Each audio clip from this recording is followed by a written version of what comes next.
Bonjour à tous les chômeurs, bonsoir à tous les travailleurs. Hier, Donald Trump est monté sur la scène la plus officielle du monde, celle de l'ONU, et a transformé la salle en meeting de campagne. Pas de diplomatie, pas de chers partenaires, il a carrément pris l'Europe pour l'enfant un peu spécial de la famille en lui balançant en pleine gueule. Non seulement l'ONU ne résout pas les problèmes qu'elle devrait, mais trop souvent elle en crée de nouveaux que nous devons ensuite résoudre. Le meilleur exemple est la question politique numéro 1 de notre époque, la crise de la migration incontrôlée. C'est incontrôlé. Vos pays sont en train d'être ruinés.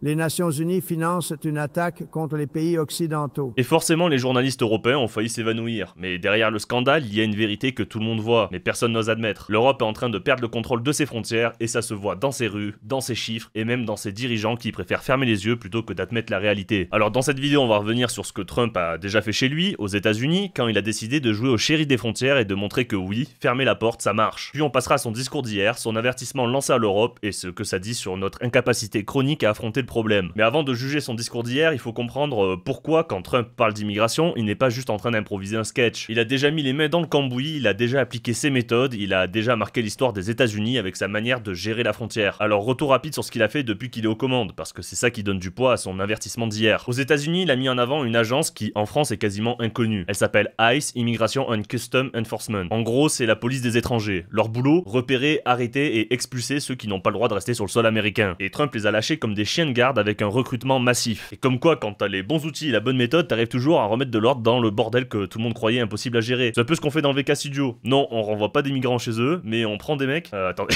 dit comme ça, c'est un peu tendancieux. On leur apprend une compétence, on leur fait faire de l'argent. Si tu veux plus d'infos, c'est en bio. Bref. Résultat, dans ces premiers mois de retour, on a vu plus de 65 000 expulsions et des dizaines de milliers d'arrestations. Et pas juste des mecs qui travaillaient au black. Non, les trois quarts avaient déjà un casier criminel. Et c'est ça son argument. Je ne cible pas des familles innocentes, je cible des délinquants. La gauche a beau instrumentaliser la chose en nous mettant des récits de pauvres familles brisées et séparées injustement, avec des gosses qui pleurent, la réalité c'est que ça ne touche quasiment que des hommes et généralement des criminels endurcis. Je ne vais pas mettre le son pour éviter de me faire copyright, mais le compte officiel de la Maison Blanche a publié sur TikTok un montage troll à quasi 1 million de j'aime, où ils reprennent le générique de Pokémon en mode attrapez-les tous, avec la police des immigrés ICE en train de faire des arrestations. Et à la fin, elle publie certains criminels qu'ils ont arrêtés. Et ça s'est vu sur le terrain. En juin 2025, il y a eu un record, à peine 6000 passages illégaux détectés à la frontière sud, alors qu'avant on parlait parfois de 200 000 en un seul mois sous Biden. Là, zéro relâchement, chaque migrant intercepté était soit expulsé, soit renvoyé. Trump l'a dit hier avec sa fierté habituelle. Une fois que nous avons commencé à détenir et expulser ceux qui traversaient la frontière et à renvoyer les étrangers en situation irrégulière des États-Unis,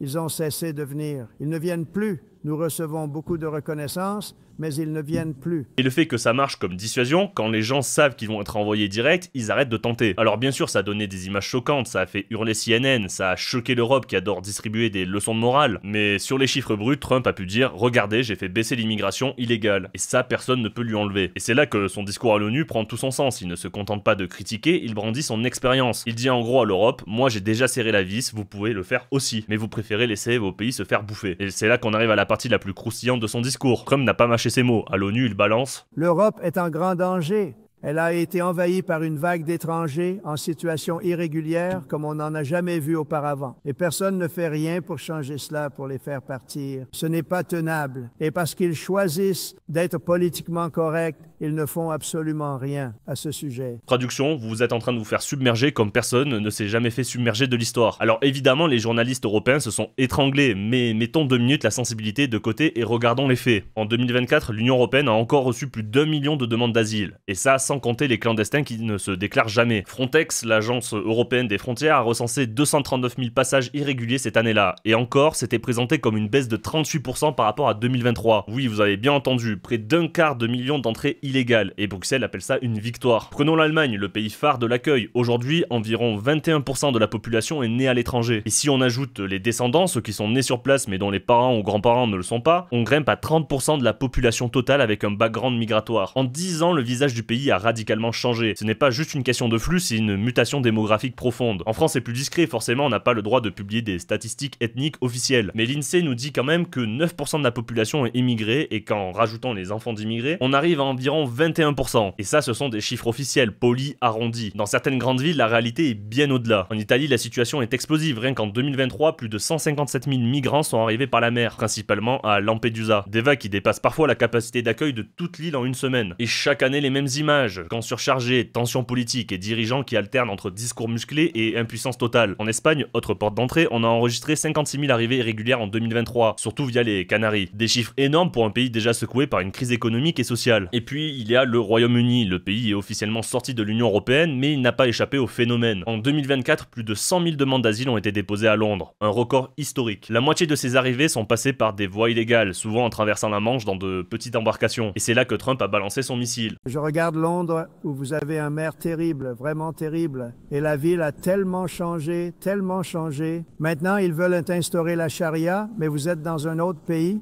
Vous ne pouvez pas faire ça. L'immigration et leurs idées énergétiques suicidaires seront la mort de l'Europe occidentale si rien n'est fait immédiatement. Évidemment, ça fait scandale, les médias britanniques se sont indignés, les journaux ont crié au racisme. Mais derrière le buzz, le constat reste le même, Londres a changé. Et Trump le dit haut et fort, votre capitale est dirigée par un maire qui symbolise cette transformation et vous n'avez plus le contrôle. Et pourtant, l'Europe continue de jouer la carte de la vertu, on parle de droits humains, intégration, inclusion, pendant que Trump sort sa punchline. Il est temps de mettre fin à l'expérience ratée des frontières ouvertes. Vous devez y mettre fin. Vos pays vont droit en enfer.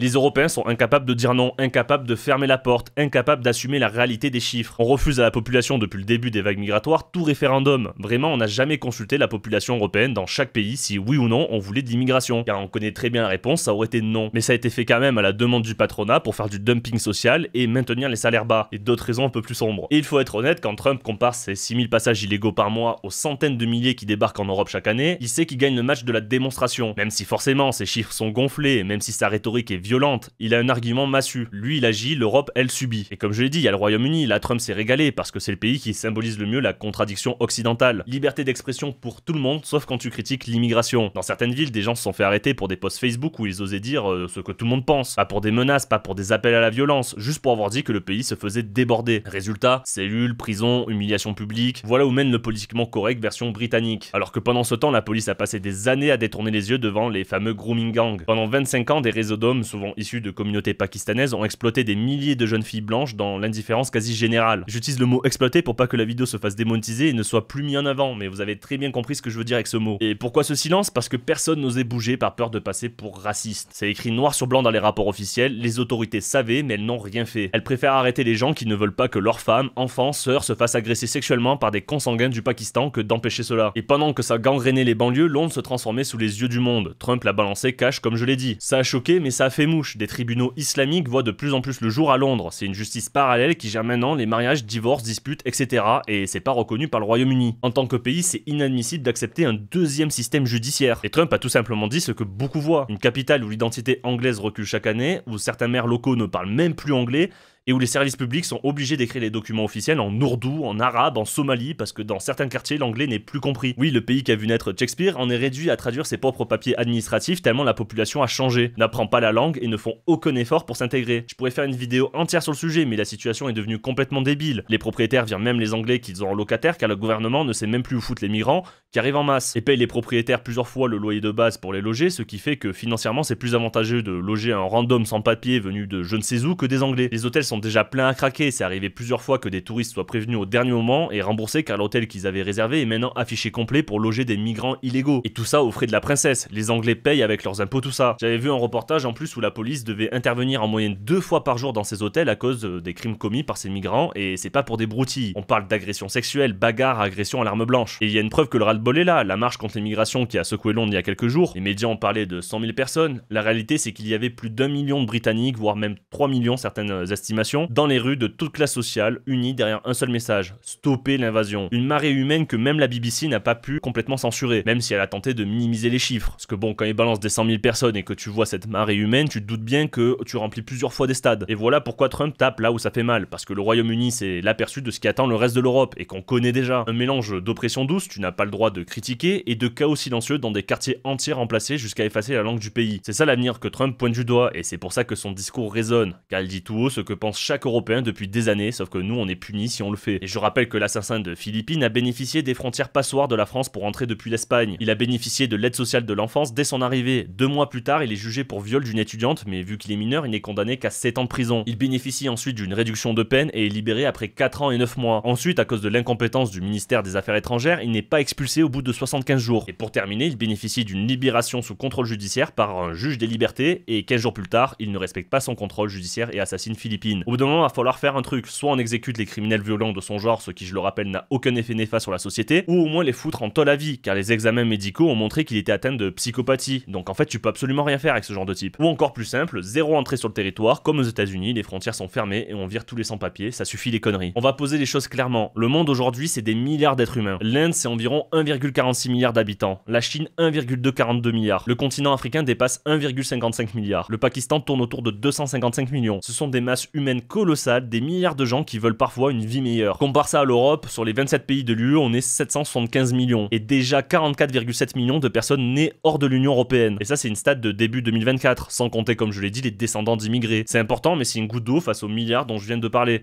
Et au total, on recense environ 304 millions de migrants internationaux sur la planète. Et quand on compare aux populations totales en Occident, c'est un flux suffisant pour transformer des territoires qui sont déjà en train de se transformer. Autrement dit, des centaines de millions de personnes pourraient, si elles le voulaient, chercher à venir en Europe un jour ou l'autre. Mais le fait d'être né au Niger, au Punjab ou ailleurs ne te donne pas automatiquement le droit d'aller vivre à Paris, Berlin ou Londres. Les pays ne sont pas de simples boîtes vides où l'on met des gens au gré des envies. Ce sont des sociétés façonnées sur des siècles par des populations, des langues, des institutions et des mœurs. Les peuples et les générations qui ont construit ces nations ont créé leurs lois, leurs codes et leur culture. Et ce n'est pas anodin de dire qu'on a le devoir de préserver cet héritage. Je passe pour un gros facho, mais je m'en bats les couilles. Je n'ai pas à recevoir de leçons sur ce qu'est l'identité française de personnes dont leur nom de famille ne figure sur aucun monument aux morts de la Première et Seconde Guerre mondiale. J'ai des listes de courses d'arrière je ne sais combien grand-mère qui datent de l'époque napoléonienne. On peut être compassionnel sans être suicidaire. On ne peut plus accueillir, c'est déjà trop, et c'est pourquoi on ne parle même plus de stopper l'immigration, mais on parle carrément maintenant de rémigration. Et c'est tout à fait normal. Si des vagues humaines prévisibles, massives, organisées franchissent durablement des frontières sans contrôle, les villes, les quartiers, les langues et les lois changeront, et pas toujours pour le meilleur. Je le rappelle, personne n'a voté pour ça, personne n'a voulu de ça. C'est ce que Trump a résumé hier quand il a dit qu'il était temps de mettre fin à l'expérience des frontières ouvertes. Ce n'est pas un crime de vouloir que son pays garde son visage, sa langue et ses codes. Et ça marche aussi pour tous les pays comme pour ta vie perso, si tu laisses n'importe quoi rentrer, ça devient vite le chaos. Alors si ça t'intéresse, petit rappel pour te dire que dans le VK Studio, on t'apprend une compétence, un plan d'action et comment monétiser tout ça. Putain, depuis que je pub le truc qu'on a fait avec Valek, je peux faire n'importe quoi au niveau des placements,